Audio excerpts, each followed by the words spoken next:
આ પાપ ભોગવવું પડશે. 2-4 માણસોને લીધે તમે તમારા કુળને તમે શું કામ બદનામ કરો છો? તમારા ગામને શું કામ બદનામ કરવા દો છો? કેમ એને કહી શકતા નથી? એને રોકી ન શકો તો આપઘાત તો કરી શકો, દોરડો તો પડે, મરીને બતાવો, મરતઈ આવે.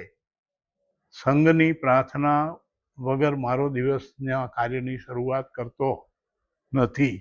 10 કરોડ રૂપિયા મંજૂર કરી આપેલા અને 10 જ મહિનામાં તળાવ ખોદીને નહેરનું પાણી લાવીને દુધિયા તળાવમાં નાખ્યું.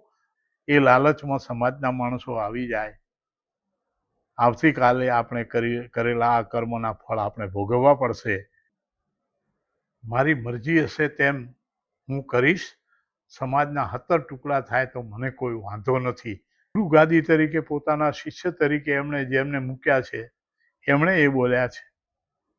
અને તમે ઉઠીને અમારા સમાજમાં વિખવાદ ઊભો કરો, સમાજના ટુકડા કરો. ધિક્કાર છે તમારા એ રાજકારણને, અને એ રાજકારણ તમને ક્યાંય નહીં છોડે. સંસારી વ્યક્તિ જો કોઈ વ્યક્તિને ગાળાગાળી કરે તો એનું પોતે ક્ષમાપ્રાર્થી ક્યાંક ને ક્યાંક બનતો હોય છે, પણ ભગવા વસ્ત્ર પહેરી અને કોઈ એ સમાજની જ મા દીકરી ઉપર અભદ્ર ટિપ્પણીઓ કરતો હોય ત્યારે તે મહાપાપની શ્રેણીમાં આવે છે. તો બ્રાહ્મણ એટલે શું? શેના બ્રાહ્મણ તમે? તમે ગાય તરફડીએ મારે છે, નાના નાના બચ્ચા એના જુઓ પાય ફોટા મારી પાસે આવ્યા છે, એના બચ્ચા પાસે ઊભા છે, એની માં મરી ગઈ છે, છતાંય મોઢું ગાલે છે ઓચળ તરફ, અને તમે શીરા ખાવ છો. થોડાક વિચાર કરો. મારો કોઈ આમાં કોઈની ટીકા કરીને મોટા થવાનો ઈરાદો નથી, પણ તમે વિચાર કરો, આવું પાપ શું કામ કરો છો? જય શ્રી રામ. આજના આ વિશેષ પોડકાસ્ટમાં આપણે મુલાકાત કરવા જઈ રહ્યા છીએ પુરોહિત સમાજના અગ્રણી આગેવાન, પૂર્વ ધારાસભ્ય અને સાચા સમાજ સેવક મફતલાલ સાહેબશ્રીનું. તેમના વિચારો, તેમની સમાજ પ્રત્યેની લાગણી અને તેમને સમાજ માટે કરેલા વિવિધ કાર્યો અને તેમના વિચારો જાણવાનો પ્રયત્ન કરીએ. અને ચાલો વધુ આતુરતાનો અંત લાવીએ અને સાહેબશ્રી સાથે સંવાદની શરૂઆત કરીએ. સાહેબશ્રી નમસ્કાર. નમસ્કાર. આપશ્રીએ સમાજ માટે વર્ષોથી યોગદાન આપ્યું છે. સમાજમાં દરેક વ્યક્તિને પોતાને જરૂરિયાત પ્રમાણે સમાજ સેવા સાથે સંકળાવીને અને સમાજમાં થતા વિવિધ કાર્યોમાં આપની અત્યંત મહત્વની ભૂમિકા રહી છે. ત્યારે આપશ્રીને જાણવા માંગીએ છીએ કે તમારા જીવનમાં એવી કઈ પ્રેરણા છે અને કયા સંસ્કાર હતા કે તમારા જીવનનું જ્યારે ઘડતર થયું ત્યારે તમારામાં એવી લાગણી વિકસી અને સમાજ માટે કંઈક યોગદાન આપવાની અંદરથી ભાવના જાગી, તે વિશે દર્શક મિત્રોને જણાવવા વિનંતી. ભરતભાઈ, તમે સુરતથી આજે અહીંયા સુધી આવ્યા છો. તમને આ ચેનલ દ્વારા જે કંઈ 3-4 એપિસોડ મેં જોયા છે સાધુ સંતોના, એમના જીવન, એમની પ્રેરણા, એમના પાસેથી સમાજને કંઈ માર્ગદર્શન મળે, એના માટે તમે જે રીતે એ એપિસોડો મૂક્યા, અને આપણા આ વિસ્તારમાં ખરેખર આ ખૂબ જરૂરિયાત છે. સમાજની અંદર પણ ઘણા સારા લોકો છે જેમને કંઈક કહેવું છે પણ એમને મંચ નથી. તમે આ કામ કર્યું છે અને છેક સુરતથી અહીંયા આવ્યા છો. તમારો બધાનો ખૂબ ખૂબ આભાર. સમાજ સેવા એ શબ્દ દરેકના લોહીમાં પડેલો છે, પરંતુ પરિસ્થિતિવશ અથવા કોઈને કોઈ કારણથી લાલચ, અહંકાર, ઈર્ષ્યા, એના કારણે એ વિભાજિત થયેલો છે. બાકી હું ઘણી વાર કહું છું કે સમાજ એ ધરતી છે જી અને આપણે એક વૃક્ષ છીએ. જેમ ધરતીથી વૃક્ષ કપાઈ જાય તો લીલું રહેતું નથી. એ ધરતી સાથે જોડાયેલું રહે છે ત્યાં સુધી જ એનો વિકાસ અને એની ફળદ્રુપતા કાયમ રહે છે.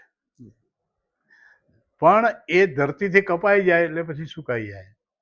તો વ્યક્તિ પણ જ્યારે સમાજથી કપાઈ જાય છે, સમાજના સુખ દુઃખ, સમાજનું સારું બુરું જે કંઈ ઘટનાઓ બને છે એ એને સીધી પ્રભાવિત કરે છે.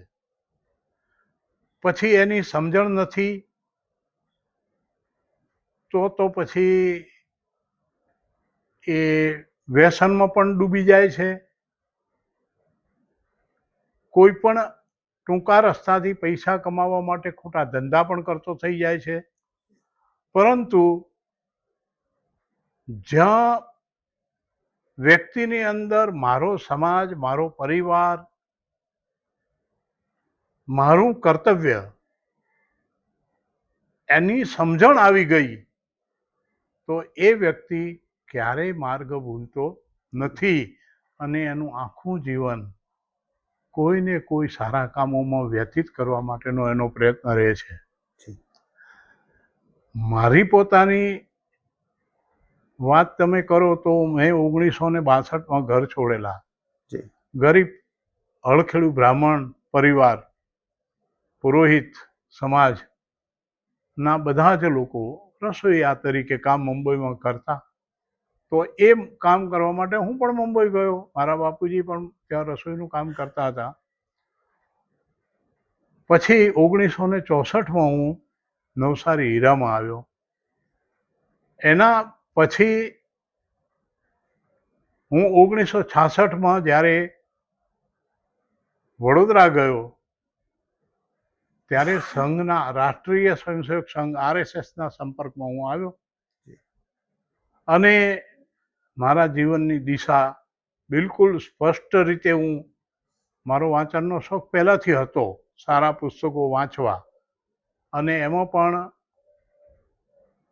મારા પિતાશ્રીની એ પ્રેરણા હતી કે બેટા છાપું રોજ વાંચતા રહેવું. વાંચનની એ પરંપરાને લીધે મને સંઘ શું છે એ જાણવાની જિજ્ઞાસા થઈ હતી. અને એ વખતે કોર્પોરેશનમાં એક બે લોકો કામ કરતા હતા જનસંઘનું, એ મારા સંપર્કમાં હતા. મેં કહ્યું સંઘ શું છે? એ લોકો મને શાખા ઉપર લઈ ગયા. હું સંઘનો સંસદ બન્યો. આજે પણ હું રોજ સંઘની પ્રાર્થના વગર મારો દિવસના કાર્યની શરૂઆત કરતો નથી. નિયમિત રીતે પૂજ્ય ડૉક્ટર હેડગેવારના જે સંકલ્પો હતા એ આજે પણ પ્રાર્થનામાં પ્રગટ થાય છે. અનંતરાવજી, વકીલ સાહેબ અને દેશમુખજી જેવા પવિત્ર મહાપુરુષો જેને કહી શકાય, એમની સાથે પણ રહ્યો છું. અને સંઘ એ જ મને જે મક્કમતા આપી છે, સંસ્કાર આપ્યા છે, સાચા કામને કરવા માટે બધું જ કરવું પડે એ કરી લેવાનું, કોઈથી ડરવાની જરૂર નથી. આપણો આત્મા આપણને કે તે કામ કરવાનું, એ પ્રેરણા મને સંઘે આપી છે અને સંઘની એ પ્રેરણા લઈને આજે પણ હું જીવન જીવું છું અને એ કાયમ રહેશે. હું મારા જીવનમાં ક્યારેય ખોટી વાત સાથે બાંધછોડ કરવામાં માનતો નથી. આવનારી આફતને આવકારું છું, એ મારી કસોટી હશે એમ માનીને સ્વીકારું છું. જી સાહેબજી, આપે બહુ ઉત્તમ વાત કરી. રાષ્ટ્રીય સ્વયંસેવક સંઘની વિચારધારા સાથે આપ સંકળાયેલા છો અને સમાજ સેવા આપના લોહીમાં છે તેમ કહેવામાં પણ મને કોઈ જાતનો સંકોચ નથી. હવે સાહેબ, વાત એવી કે ભાઈ તમે પૂર્વ ધારાસભ્ય છો ધાનેરા તાલુકાના, અને તે દરમિયાન પૂરા ધાનેરા તાલુકા માટે તમે બહુ મહત્વનું યોગદાન આપેલું છે. ઘણા ધાનેરા તાલુકા માટે કામો કરેલા છે. એ કામો વિશેની થોડીક માહિતી દર્શક મિત્રોને જણાવો તો આપશ્રીનો ખૂબ ખૂબ આભાર. વિષય મને જ્યારે સંઘે કહ્યું કે તમારે રાજકારણમાં જવું છે અને મને નવસારીમાં જ આદેશ આપવામાં આવ્યો, પછી હું જનસંઘ વખતથી કામ કરતો થયો. જી. અને જ્યારે નવસારીની અંદર 1980માં ભારતીય જનતા પાર્ટીની સ્થાપના થઈ, એના પછી ત્યારે પણ હું કામ કરતો હતો. અને મને કહેવામાં આવ્યું કે તમારે પોલિટિક્સમાં વધારે ધ્યાન આપવું પડશે. તો એમાં મેં ધ્યાન આપવાની શરૂઆત કરી. 2 વાર નગરપાલિકામાં નવસારીમાં હું ચૂંટણી લડ્યો. કોંગ્રેસની નગરપાલિકાની અંદર બહુમતી હતી. નવસારી શહેર બિલકુલ ખારું પાણી પીતું હતું. અને કેશુભાઈ ત્યારે આપણા મુખ્યમંત્રી હતા. કેશુબાપાનો મારા ઉપર ખૂબ પ્રેમ અને લાગણી હતી. જ્યારે નવસારી આવતા ત્યારે મારા ઘરે જ રોકાતા. અને એમને જ્યારે વાત કરી કે બાપા, નગરપાલિકામાં આટલા વર્ષોથી કોંગ્રેસનું શાસન છે, છતાં પાણી ખારું એકદમ પીએ છે, જે લગભગ 600-700 TDS છે, પીવાલાયક પાણી નથી. આ બધી વાત કર્યા પછી એમણે કહ્યું તમે નગરપાલિકાને તોડી શકો તો તોડી નાખો. ત્યારે 13 જણાને સમજાવ્યા મેં. અને બોર્ડમાં જ મેં કહ્યું, બોર્ડમાં જ્યારે મારે બોલવાનું હતું ત્યારે મેં કહ્યું કે ગામમાં સરપંચ પાણી ના આપી શકે તો ગામની પ્રજા બીજી વાર એને સરપંચ તરીકે ચૂંટતી નથી. નવસારીની પ્રજા આટલા વર્ષોથી કોંગ્રેસને સત્તા આપે છે, પણ પાણી તમે આપી શક્યા નથી મીઠું. અને હું આજે જાહેરાત કરું છું કે જો નગરપાલિકા અમારી બનશે તો 1 વર્ષમાં મીઠું પાણી હું નવસારી નગરના તમામ લોકોને આપીશ. આ જાહેરાત કરી. અને કેશુબાપાએ મને એ વખતે 10 કરોડ રૂપિયા મંજૂર કરી આપેલા. અને 10 જ મહિનામાં તળાવ ખોદીને નહેરનું પાણી લાવીને દુધિયા તળાવમાં નાખ્યું. આજે નવસારીની પ્રજા એ સમયથી લઈને મીઠું પાણી પીએ છે. પછી જ્યારે મને કહેવામાં આવ્યું 2007માં કે તમારે ધાનેરા જઈને ચૂંટણી લડવાની છે, હું અહીંયા આવ્યો, ધારાસભ્ય બન્યો. એક એવા પવિત્ર વાતાવરણમાંથી હું આવ્યો તો દક્ષિણ ગુજરાતની પ્રજા બહુ નિખાલસ, એના મનમાં કૂડ કપટ કંઈ નહીં, ભોળાયા માણસો. પછી હું અહીંયા આવ્યો ત્યારે પણ મારા મનમાં ખૂબ લાગણી હતી કે હું કંઈક કરું સમાજ માટે. સમાજનો પ્રાણ પ્રશ્ન પાણી હતો, એને મેં વારંવાર ઉપાડ્યો. વધારેમાં વધારે પ્રશ્નોનો રેકોર્ડ આજે પણ વિધાનસભામાં એ સમયે 12મી વિધાનસભામાં મારો છે. એટલા પ્રશ્નો મેં પૂછ્યા છે. અને વીજળીના પ્રશ્નો હતા, ખેડૂતોના, એ કામ કરવા માટે આજે ગામે ગામ બધી જ કોઈ પણ જાતના ભેદભાવ વગર બધાના કામ મેં કર્યા. એનો બધા વર્ણમાં મને પ્રેમ મળ્યો છે. આજે અહીંયાનું જે વાતાવરણ હતું એ જાતિવાદી, ઘોર જાતિવાદી. અને એની અંદર એ લોકોએ જે મારી સાથે વ્યવહાર કર્યો છે એ મને ખરેખર ખૂબ દુઃખ પમાડે એવો વ્યવહાર છે. એને યાદ કરતાં પણ હું દુઃખી થાઉં છું. અને એ એક ઘટના એવી બનેલી જે મેં નરેન્દ્રભાઈને રૂબરૂ મળીને એની ચર્ચા કરી, એમને લેખિતમાં આપ્યું. એના પછી એમણે કહ્યું કે ભીખુભાઈ સાથે વાત કરી લેજો. ભીખુભાઈ જોડે મેં વાત કરી, પણ ભીખુભાઈએ પણ એમાં કોઈ ધ્યાન ના આપ્યું. કારણ એનું શું છે એ પણ મને ખબર હતી. પછી હું નિરાશ થયો. મને ઘણું બધું સહન કરવાનું આવ્યું. ત્યારે મને એ પવિત્ર વાતાવરણમાંથી અહીંયા આવા કલુષિત વાતાવરણમાં જેમણે મોકલ્યો, એમનો શુભ ભાવ હતો, એમનો ખરાબ ભાવ હતો નહીં કે ભાઈ અહીંયા આવીને કંઈક સારું કામ કરીને બીજાને પણ પ્રેરણા આપશે. પણ જે મારી પાછળ હૂંફ જોઈએ એ હૂંફ મને ન મળી. હું નિરાશ થયો.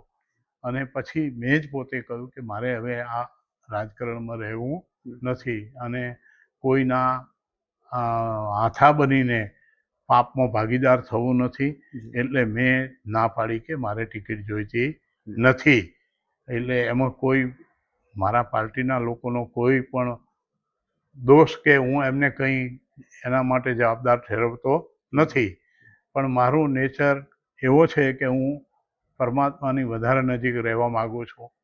હું આધ્યાત્મિક મારું પિંડ છે અને મારાથી થયું એ કામ કર્યું છે. હમણાં છેલ્લે જે ધાનેરા તાલુકાને થરાદમાં મૂકવાની વાત આવી જી ત્યારે હું બીમાર હતો. જી છતાં પણ મને એમ લાગતું હતું કે આ ખોટું થઈ રહ્યું છે. ત્યારે મેં મારા આત્મદહન સુધીની વાત કરી.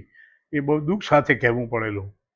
હું પાર્ટીની અંદર આજે પણ મારાથી થાય એ બધું કામ કરું છું, સક્રિય છું, પણ પાર્ટીની અંદર આજે જે પ્રમાણે પ્રવાહ ચાલી રહ્યો છે એમાં આજે જઈને ગાંધીનગરે અમારે પરિચય આપવો પડે છે. એટલે એ અમારી કમનસીબી છે. કોઈ સંકલન કરવા માટે 2 માણસ સંઘના લોકોને મૂક્યા હોય તો પણ એ થઈ શકે એમ છે, પણ એ નથી થતું એનું દુઃખ છે. નાના કામ માટે કાલાવાલા કરવા પડે. એટલે હવે ગાંધીનગર તરફ જવાનું મન પણ બહુ ઓછું થાય છે. આ તો મારી મનની વ્યથા આ વિષયમાં હાથે આવી એટલે કહી દીધી, બાકી આ કહેવાની વાત નથી. જી જી સાહેબ, આપશ્રીએ આપના કરેલા કાર્યો પ્રજા સમક્ષ ખુલ્લા મૂક્યા અને મારો એવો ખાસ માનવું છે કે ધાનેરાની પ્રજા આપના કરેલા બનાસકાંઠા જિલ્લામાં તેને લાવવા બાબત થઈ અને સદાય આભારી રહેશે. હવે આગળ આપશ્રીની સાથે વાતચીતમાં પ્રશ્ન એવો છે નારી સન્માનનો. આપશ્રીના દીકરી મીનાબેન ટ્રસ્ટ મારફતે સમાજ સેવા માટે પોતાનું યોગદાન આપે છે. એક પિતા તરીકે આપ તેમને એ કાર્યોને કેવી રીતે જુઓ છો?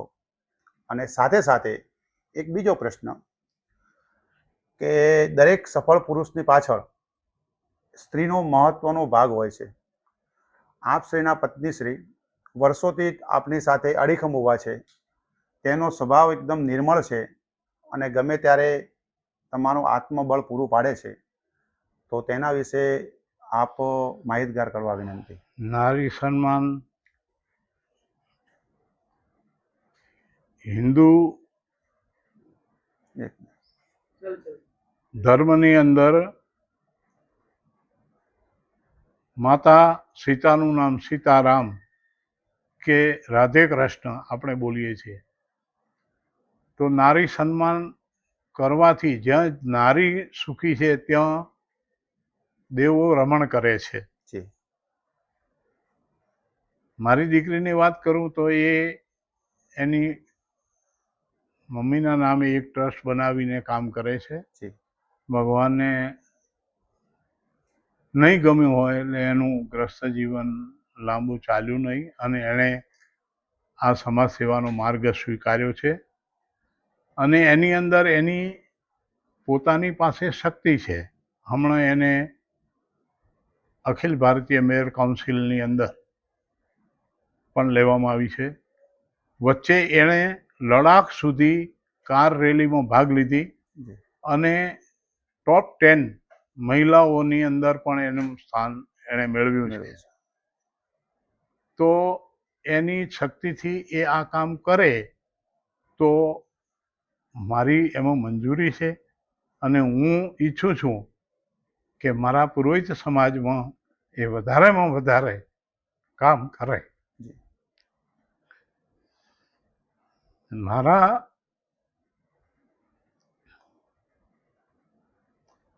પત્નીની વાત તમે કરી, અભણબાઈ શું કરી શકે એનું ઉત્તમ ઉદાહરણ એ છે. મારે ત્યાં ગમે ત્યારે ગમે એટલા માણસો, ગમે એટલા પ્રચારકો, વનવાસી કલ્યાણ આશ્રમનું હું કામ કરતો હતો, કટોકટીમાં હું જેલમાં ગયો, સત્યાગ્રહ કર્યો હતો, ત્યારે પણ એમણે મને કહ્યું કે જાઓ. ક્યારેય એણે મારા કામમાં રૂકાવટ નથી કરી, મને હિંમત જ આપી છે. ઘણીવાર દુઃખી થાય છે કારણ કે એને ભાઈ નથી એનો અફસોસ છે. અને જે નજીકના એને ભાઈ માન્યા હતા એમણે જે મને દુઃખ આપ્યું છે એનાથી રડી જાય છે. પણ એ તો આપણા મનના ભાવ હોય છે. જી જી એમાં કોઈને કંઈ કહેવાનું હોતું જ નથી. પરમાત્માએ એની અંદર પણ આપણને જે કંઈ સુખ દુઃખ ભોગવવા માટે કારણ આપ્યા હોય એ આપણે ભોગવી લેવા પડે છે. એટલે હું તો ખૂબ આભારી છું. આવું સરસ જીવન જેમણે અનેક પ્રચારકોને જમાડ્યા છે. હું એક ઘટનાનો ઉલ્લેખ કરું. જી સાહેબ. નરેન્દ્રભાઈ પંજાબ જતા હતા, હમ. અમે બધા જોતા હતા ટીવી, અને એ પુલ ઉપર એમની ગાડીને ઘેરી લીધી. જી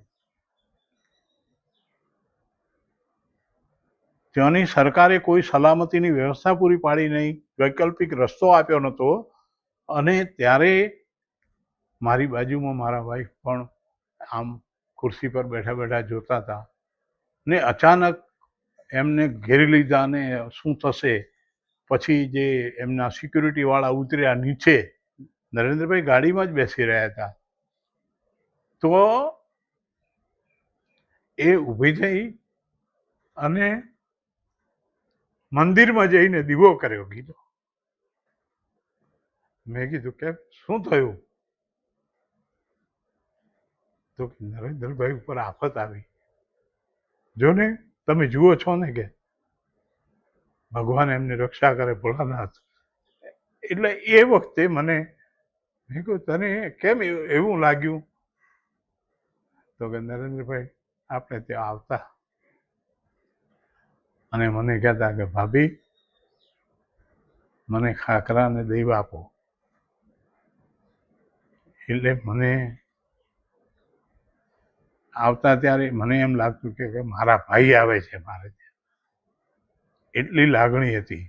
એવી રીતે ઘણા પ્રચારકો, જી જી ગુણવંતભાઈ સુરાણી, મગનભાઈ ગોસ્વામી, પંકજભાઈ વડવાલા, આ બધા મારે ત્યાં ખૂબ આત્મીયતાથી. ગમે ત્યારે હું હોઉં ન હોઉં, હાથે કોઈ 2-4 માણસો હોય એમને કહે તો એ રસોઈ તૈયાર કરીને આપી દેતા, હસતા મોઢે જમાડતા.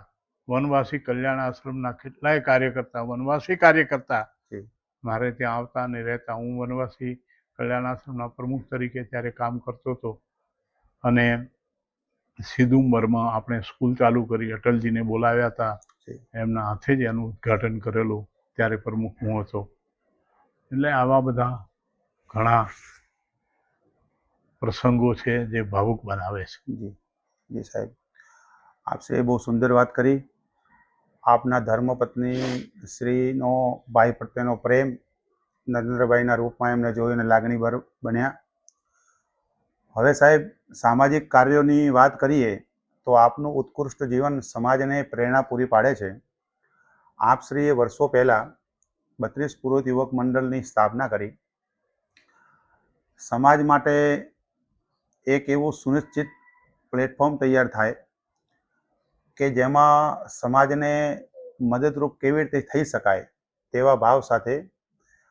તો એ મંડળ શરૂ કરવાના પાછળ આપશ્રીનો મુખ્ય હેતુ શું હતો અને એમાં આપનું યોગદાન કેવું રહ્યું તેના વિશે જણાવવા વિનંતી. 1972માં જ્યારે મંડળની સ્થાપના કરી ત્યારે સૌથી પ્રથમ રવિમાં મિટિંગ કરી હતી, નાની રવિમાં. જી મોટી રવિવાળાએ તો વિરોધ કર્યો હતો, પણ નાની રવિના બધા મારી સાથે હતા. અને એ વખતે જે કંઈ આપણી પ્રથાઓ હતી, રીત રિવાજો હતા, એની સામે પણ કંઈક કરવું જોઈએ એ ભાવથી કર્યું. પણ પછી એ મિટિંગની અંદર પૂજ્ય લખીરામ બાપજી જીવતા હતા, એ પણ આવ્યા હતા. અને ત્યારે એમણે બધા જે વાત થઈ, ચર્ચા થઈ, સાંભળીને આશીર્વાદ આપ્યા કે તમે સફળ થશો, તમારા માર્ગથી ડગતા નહીં, અને આ કાર્યને તમે આગળ વધારશો, મારા તમને આશીર્વાદ છે. ત્યારે એક ભાઈએ એમને કહ્યું કે બાપજી, આ ગવાડી અડચણરૂપ બને છે આવા કામોમાં. ત્યારે એમણે કહ્યું, હવે પછી જે પરિસ્થિતિ આવે છે એમાં ન્યાયનો નાશ થશે, ગોવાળી છે ત્યાં જુવાળી ઉડશે, કોઈ નહીં હોય. આ શબ્દો એમના હતા. ત્યારે એ વખતે આપણે બિલકુલ જે કામ કરવા માટે સંકલ્પ લઈને કામ કરતા હતા, પણ પછીનું જે વાતાવરણ જોયું એટલે આપણે ન્યાયની પ્રથાને વધારે મહત્વ ન આપીને શિક્ષણ તરફ ધ્યાન આપવું એ નક્કી કર્યું. કારણ કે ત્યાં સીધો સંઘર્ષ જ હતો. છતાં પણ હાથી દોતના ચૂલાની જગ્યાએ આપણે ફેરફાર કરાવવામાં સફળ રહ્યા. ખીચડી કઢી કરી એમાં પણ સમાજના લાભ માટે સારું હતું. ને નારી સન્માનની વાતમાં જે તમે કહો છો તો એ બાબત હજી ઘણું કામ કરવાની જરૂર છે. બહેનોનું દુઃખ ઘણીવાર જોઈને આપણને એમ થાય છે કે એને કોને કહેવું. મા બાપ બિચારા કોઈ પરિસ્થિતિ નથી હોતી એટલે લાચાર થઈ જાય છે. દીકરીનું દુઃખ જોઈને એ રડે છે. અને કેટલાક પ્રશ્નો તો એના એવા છે કે એ કોઈની સાથે ચર્ચા જ નથી કરી શકતી. એના પોતાના, મારી દીકરી સાથે હું વાત કરું છું ત્યારે કહે છે કે બાપા એને એવા કંઈ તકલીફ છે, નાની મોટી રોગ છે, કંઈ કોઈને કહી નથી શકતી, રીબાય છે. સાચી વાત છે. ત્યારે મેં કહ્યું બેટા આ કામ તારે કરવાનું, તું જા એમની સાથે. અને એને બધા ડૉક્ટરો સાથે ને એમની સાથે પણ બહુ સારું લાયસન્સ રાખે છે. મહિલાઓને અત્યારે કંઈ પણ જરૂર હોય, કોઈનો ફોન આવે તો એ તરત જ પહોંચી જાય છે, એમને લઈને દવાખાને જાય છે. મેં કીધું તું બધું કર, પછી એવું હશે તો તને હું એમ્બ્યુલન્સ બીજું બધું લાવી આપીશ, અને તું આ કામ કર. એટલે ખૂબ સારી રીતે એ કામ કરે છે. ભગવાન કરે. મને પૈસાનો કોઈ મોહ નથી, માન પણ નથી જોઈતું. માન શેનું હોય, આપણે તો માટીમાં મળી જવાનું છે. 4 દિવસનો આ ખેલ છે. પણ જ્યારે સમાજની અંદર કોઈક એવી ઘટના બને તો હું સૂઈ નથી શકતો, મને ઊંઘ નથી આવતી. 2 દિવસ સુધી મારો આત્મા બહુ દુઃખી થાય ત્યારે હું બહુ ખરાબ રીતે એ મારા 2 દિવસો વ્યતીત કરું છું. પીડા થાય છે. અને એમાં પણ જ્યારે કોઈ ધર્મની લઈને સમાજનું શોષણ કોઈ પણ રીતે કરે, સમાજને, ભલા ભોળા સમાજને કોઈ પણ રીતે પોતાની ચાલાકીથી એને લૂંટે, એના અંદર ભાગલા પડાવે, નાની નાની લાલચ આપીને કોઈ પોતાના પક્ષમાં મજબૂત એવા માણસો લાગે, એમને પોતાના કરી લે, એ લાલચમાં સમાજના માણસો આવી જાય. આવતીકાલે આપણે કરેલા આ કર્મના ફળ આપણે ભોગવવા પડશે, એની એમને જરાય બીક ન હોય. કોઈ માણસ શું કહેશે એની પણ બીક ન હોય. તમને શક્તિશાળી બનાવ્યા, તમને કોઈ જગ્યાએ રાજકારણમાં 2 જગ્યાએ કોઈ માન સન્માન મળ્યું તો એ સમાજના પ્રેમના કારણે મળ્યું છે. અને સમાજનો આભાર માનીને સમાજના માટે કામ કરવું જોઈએ. એ ભાવ જો તમે નહીં કેળવો તો આવનારા દિવસો સમાજના ખરાબ હશે. પંચ આગેવાનો 32 ગામ પોચ પડગના લાચાર થઈને જુએ, અને દુઃખ તો ત્યારે થાય કે સમાધિ લેનારા મહાપુરુષોના નામે જે વ્યક્તિ ગુરુ ગાદી પર બેઠો હોય તે વ્યક્તિ પણ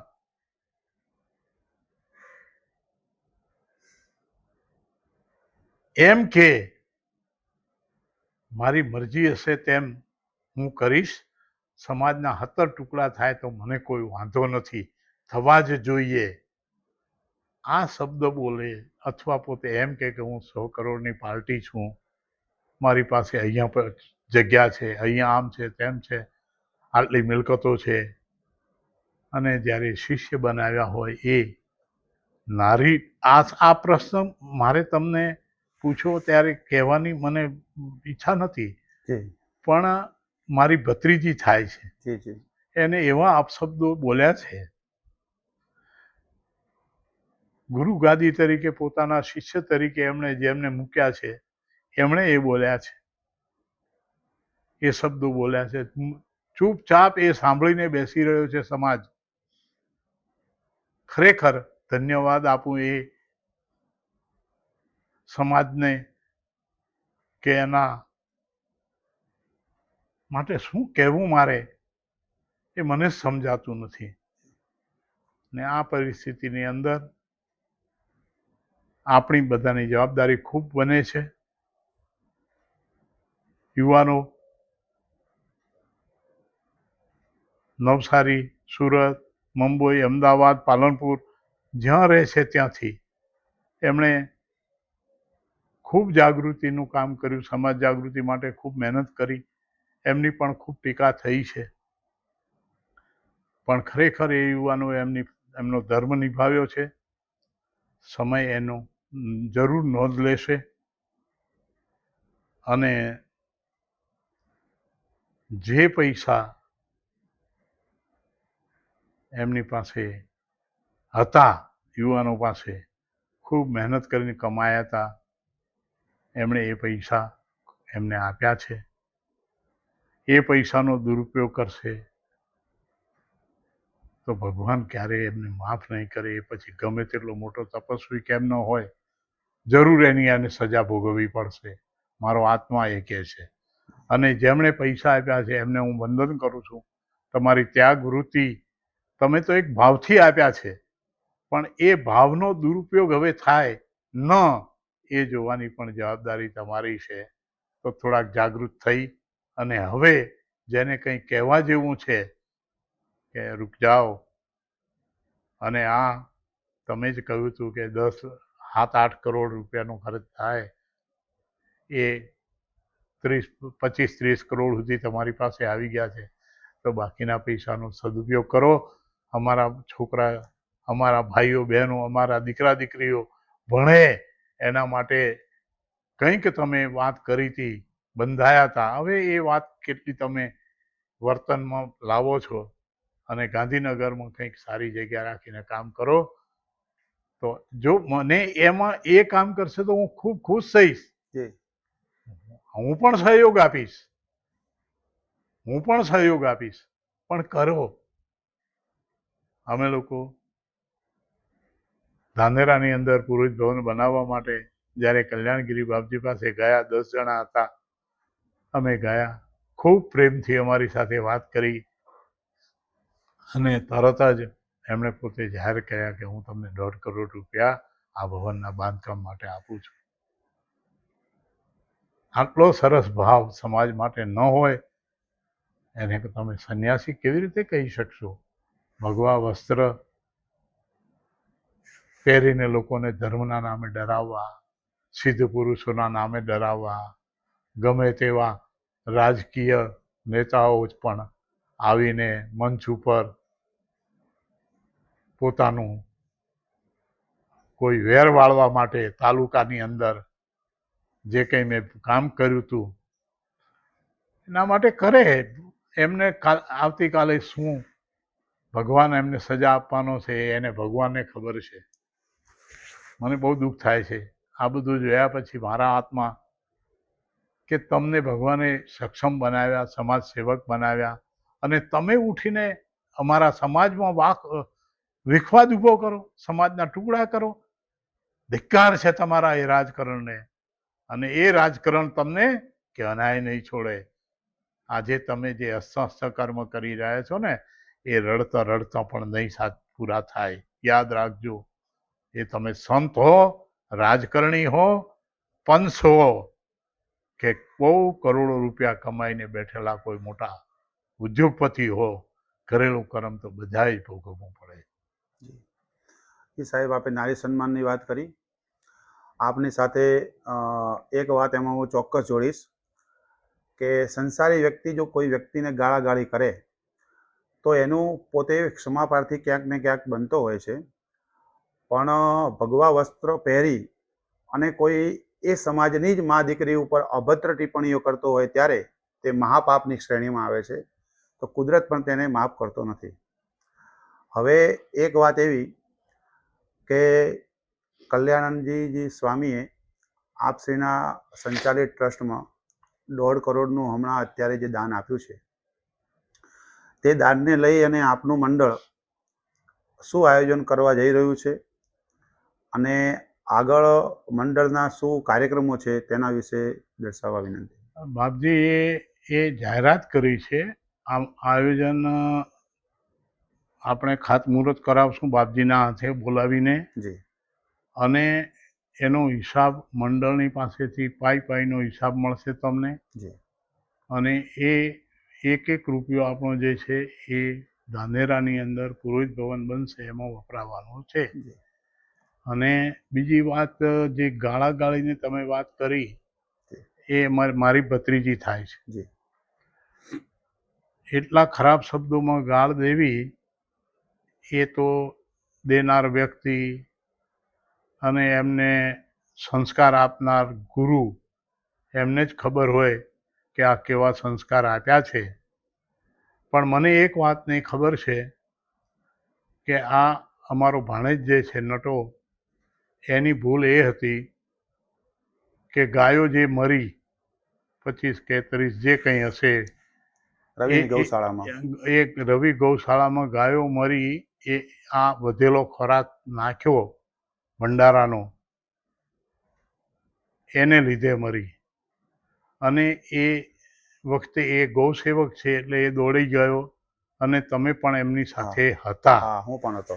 અને ત્યાં જે રાજાણી ભાઈ હતા કોઈ, એમણે ગાળાગાળી પણ ધક્કામુક્કી પણ કરી. જી આ વિષય બહાર ના આવવો જોઈએ.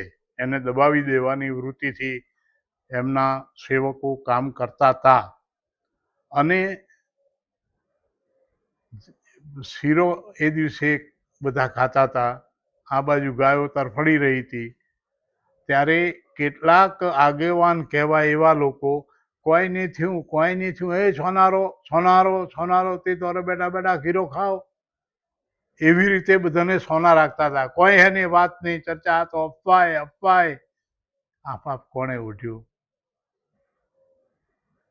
એક ગાય મરે તોય બ્રાહ્મણથી ખવાય નહીં, એને ઉપવાસ કરવો પડે. સાચી વાત છે. આટલી બધી ગાયો મરી ગઈ અને બ્રાહ્મણો શીરો ખાય છે. ત્યારે આ એટલું બધું આપણું પતન થઈ ગયું છે, એટલું બધું પતન થઈ ગયું છે. મને ખબર છે પેલા કુવા પર કોસ ચાલતા અને બળદને આર મારતા, હાથમાં આવતા તો નાનું એક લાકડું રાખતા ને આર મારતા હેડાડવા માટે. અમે લોકો મહાદેવના મંદિરની પ્રતિષ્ઠા માટે પટોણા જતા હતા ખેંગારજી મહારાજની પાસે મુહૂર્ત લેવા, અને એ કુવા પર ગયા. મારી સાથે 4 જણા લોકો બીજા હતા. હું તો ભડથીઓ, અમારા નવો કાકો અને એવા બીજા 2 જણ, એમ કરીને અમે 4-5 જણા હતા. અમે બધા ગયા પાણી પીવા. ચાલતા જવાનું, ત્યારે બસો બીજી કંઈ હતી નહીં, સાધન હતા નહીં. અમે ચાલતા જતા હતા અને પેલો આર મારે ને કો કાઢતો તો એ જોયું એટલે અમારા નવા કાકા હતા, એ ઊભા રહી ગયા ને કીધું, ભાઈ અમે તારે ત્યાં પાણી નહીં પીએ. કેમ? આ બળદને આર મારે છે, જો લોહી નીકળે છે. અમે તરસ્યા 5 જણા બીજે કુએ જઈને પાણી પીધું.